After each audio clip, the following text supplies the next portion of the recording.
Good morning. We are still here in Port Macquarie, and we already here in Ricardo's tomatoes, and we do some picking of. We have some strawberry here, and with my grandkids. So we will see what is inside the. So that's the farm of strawberry. Yan. Yun po yung kanila mga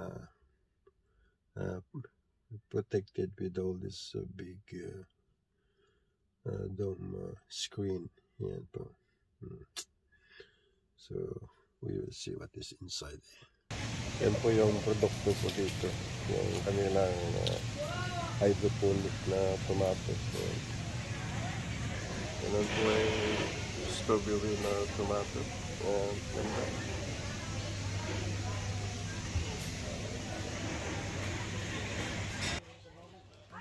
Yan. Yan, my grandson is started picking the grapes. So that's the hydroponic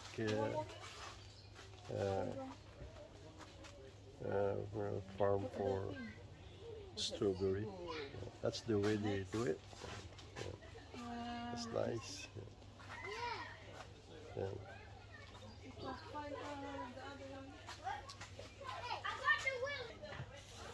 Yan po yung kanila technology of planting the strawberry for the hydroponic. So they're doing diagonal. Yeah. Some of the farm that I saw it is they're doing horizontal way of planting of the strawberry with hydroponic. So that's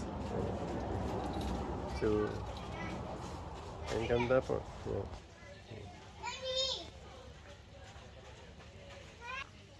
Yeah. Ay nag-umpisa pa lang namumulaklak, saka yung iba po ay namumunga na, pero hindi pa masyadong hinog. Yan.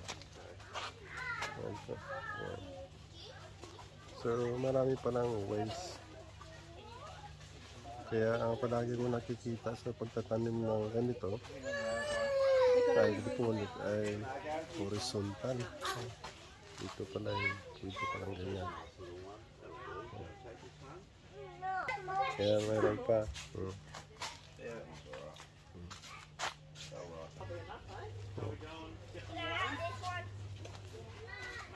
Kaya dito po may mga hinog na. Yan.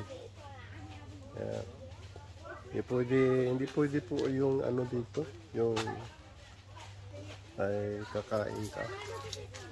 Kaya po ay mahirap magtanim nito. Yung hydroponic na strawberry. So, kailangan po bago ka po kainin mo, ay i-weigh mo muna doon at bayaran mo. Hindi po pwede apple ito, hindi po ay apple picking. Ito po ay strawberry. So, yan po. Ay, siguro po ay marami pong makakakita nito na ganito pala ang pagtatanim din ng hydroponic.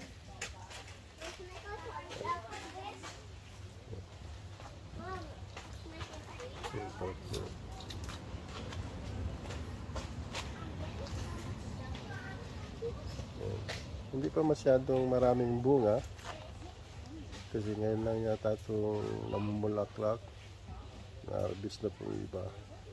Kaya they keep continuing flowering and fruiting. Yeah. Kasi po mahal po yung strawberry po sa market, kaya hindi bawal lang ay ang kakain ka dito. You have to respect dahil po pinaghirapan po ng mga farmers po ito pagtatanim ng ganito. Yeah, that's really. Yeah. Well, yeah. Yeah. It's going with this Lola. Lola Philly. Okay.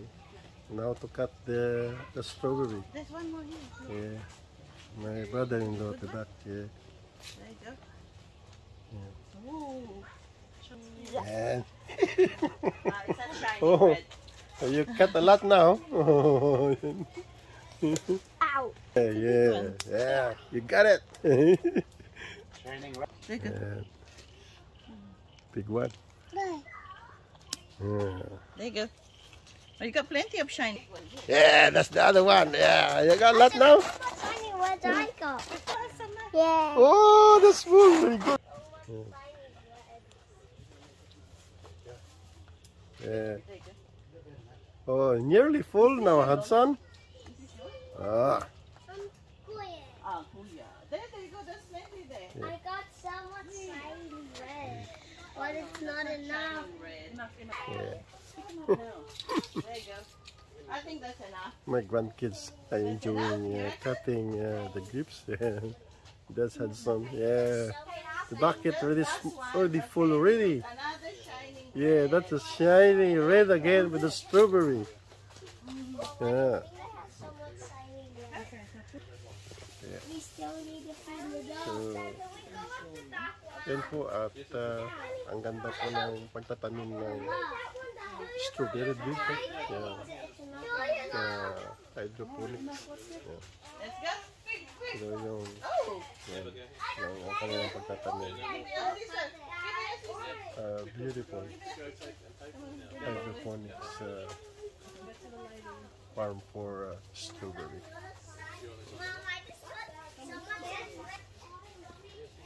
Now we're going to the front to pay for the strawberry. Yeah. So they're going to weigh it and then we need to pay it. You want me to take Yeah. a photo? So Maybe that's why. thank you for watching. So hope you enjoy my content. Bye. Yun po ay hydroponic ng tomato. So makikita po natin yan. Ay talagang pong alagang. Ganda. Boy. Mahaba nga sa taas yung tomato. So kailangan talaga yung vine kalatalian. Yan. Ganda, dami. Ito po.